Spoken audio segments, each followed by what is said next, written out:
বনগাঁতে যেদিন থেকে ক্লাসে আসছি সেদিন থেকেই ভেবে রেখেছিলাম সবাই মিলে একদিন চাঁদপাড়াতে যাব কালিতির হোটেলে খাওয়া দাওয়া করতে।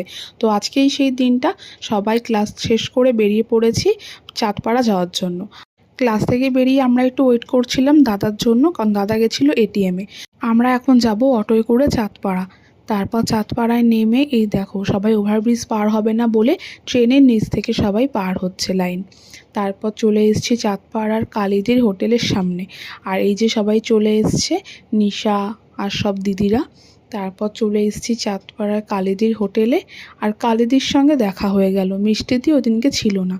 তারপরে আমি নিয়েছিলাম ওই দিনকে চিকেন থালি, আর বাকি সবাইরা মটন থালি নিয়েছিল। চিকেন থালির দাম 80 টাকা। আর রান্না কিন্তু বেশ ভালো করেছিল, চিকেনটা তো আমার বেশ ভালো লেগেছে খেতে। তারপর খাওয়া দাওয়া করে আমরা সবাই বেরিয়ে পড়েছি। এখন যাব ট্রেন ধরে যে যার বাড়ি। তার আগে একটু পাস খেয়ে নেওয়া যাক।